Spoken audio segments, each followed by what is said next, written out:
Il y a 3 catégories de démons que Dieu libère sur un serviteur de Dieu, ou bien qui sont libérés de l'enfer contre un serviteur de Dieu. Et c'est quand le serviteur de Dieu tape ces démons qu'il reçoit la gloire. La première catégorie, ce sont les démons, les agents, les messagers de Satan. Deuxième catégorie, ce sont des principautés territoriales.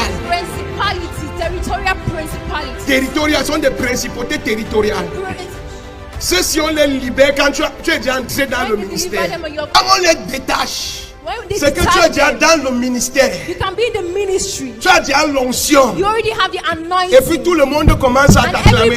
Leur travail, c'est de créer un système satanique de fonctionnement dans ton église. Tu seras étonné que tu guéris les malades. Les gens t'acclament. Les gens parlent de toi. Les gens viennent à l'église. Mais subitement, dans ton église, les gens commencent à forniquer. Parfois, ton propre bras droit tombe dans la fornication. Et si toi-même le pasteur, si tu n'as pas les pieds solides, toi-même tu tombes dans la fornication. D'autres encore, tout le monde dans l'église devient colérique. Les gens sont prêts à bagarrer. Même les pasteurs entre eux, qui sont supposés enseigner au peuple, quand ils parlent, ils sont prêts à se déchirer. Et tu ne comprends pas ce qui ne va pas. Mais Dieu continue de t'utiliser. Dieu continue de... Mais l'atmosphère de l'église change.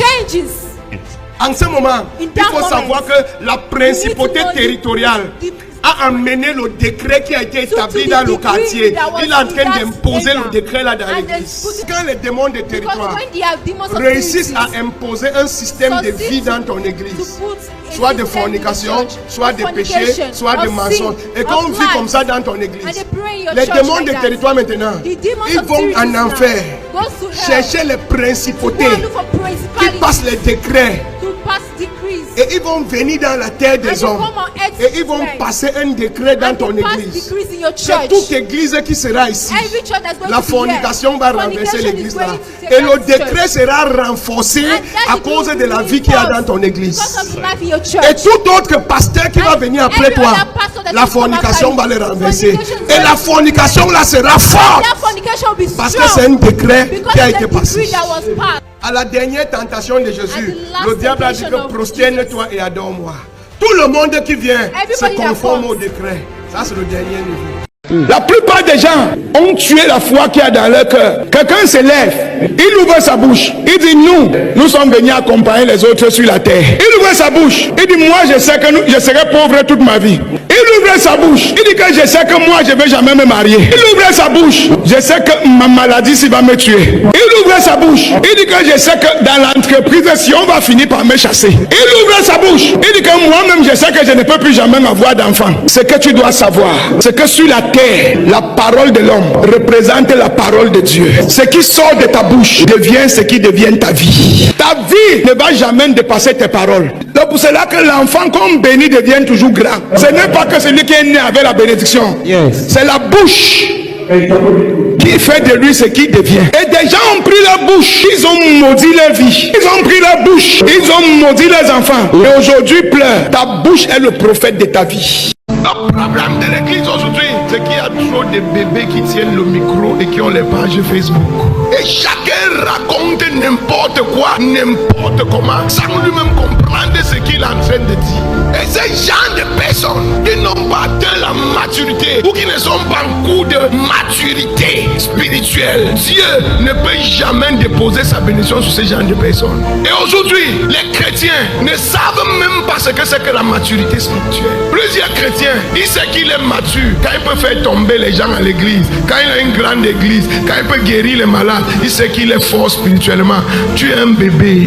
La maturité chrétienne, ce n'est pas le don du Saint-Esprit. Le don du Saint-Esprit, c'est un don. Il peut donner seulement un bébé de 2 ans. Il y a un bébé de 2 ans qui ont les dons en eux. Ça ne veut pas dire qu'ils sont matures. La maturité d'un homme, c'est sa responsabilité. La maturité maturité chrétienne, quand quelqu'un est mature spirituellement, qu'est-ce que ça veut dire? La maturité spirituelle, c'est ta capacité à porter le Saint-Esprit dans toi. Je n'ai pas dit porter le feu du Saint-Esprit, parce que ne confonds pas le feu du Saint-Esprit et la maturité de l'esprit. Plusieurs personnes ont le feu du Saint-Esprit, mais ils sont toujours bébés. La maturité chrétienne, c'est ta capacité à manifester les fruits de l'esprit. Écoutez-moi, quand le grand sorcier Satan est venu attaquer Jésus, Jésus n'a pas dit Holy Ghost Fire. Jésus n'a pas dit kaka, prends ça. Jésus n'a pas dit laisse-moi être part. Jésus a dit, il a fouillé en moi et il n'a rien vu en moi qui l'appartenait. J'étais plus grand que lui. Si tu n'es pas mature, tu ne peux pas. Matthieu 7 verset 6. Ne donnez pas des choses de valeur. Ne bénissez pas les immatures. Ne donne pas quelque chose d'important devant quelqu'un qui se comporte comme un cochon. De peur qu'il ne détruise la bénédiction et qu'il ne détruise même les gens de Dieu avec cette bénédiction. Ne se retourne et ne vous déchire. Et ne déchire les gens pour qui Dieu a donné cette bénédiction. Dieu ne va jamais te faire confiance. Dieu ne va jamais te bénir. Tant que quand il regarde ton caractère, il voit que tu n'es pas encore mûr spirituellement. Il a appelé Abraham. Abraham a marché avec lui pendant plus de 20 ans. C'est vers la fin de la vie d'Abraham qu'il vient dire à Abraham, maintenant je sais que tu es mature. Maintenant je peux te bénir. Je peux jurer. La promesse peut devenir une alliance. Abraham a compris que tout est vanité et que Dieu est le maître de tout. Dieu dit que ça, c'est la maturité spirituelle. La Bible dit que c'est quand tu es faible que tu es fort. Et pourquoi tu es faible en étant fort? Parce que la faiblesse, c'est le fruit de l'esprit. Et devant les hommes, c'est comme si tu es faible. Mais pourtant la faiblesse là, c'est le power de Dieu. Pour Dieu, ce que les gens appellent pureté, ce n'est pas ce que Dieu appelle pureté. Les gens pensent que la pureté, c'est quand tu ne mens pas, tu ne voles pas, tu ne forniques pas, tu marches droit avec Dieu. Ça veut dire que tu as un cœur pur. C'est faux. La Bible dit qu'un jeune homme est venu voir Jésus et a demandé à Jésus, comment je peux faire pour avoir la vie éternelle? Jésus lui a dit, va respecter la loi. Il a dit à Jésus, j'ai déjà respecté tout ça. La Bible dit que Jésus l'a aimé. Maintenant Jésus voulait voir l'état de son cœur. Jésus a dit, va vendre tout tes biens, donne aux pauvres. Il a dit jamais. Il respectait la loi, mais son cœur n'était pas pur.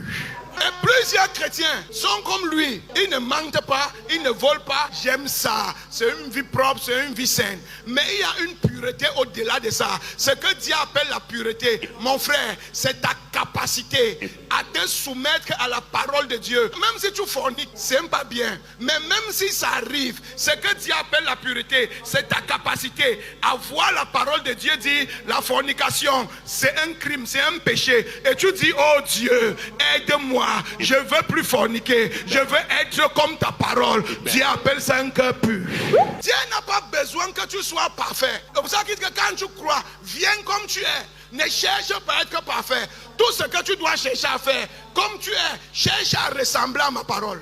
Pendant que tu cherches à ressembler à ma parole, le cœur qui pleure là, le cœur qui me cherche là, le cœur qui regrette ce qu'il a fait, même si tu refais encore, ne reste pas là-bas. Continue de me chercher jusqu'à ce que tu me trouves. Ce genre de cœur est un cœur pur devant Dieu.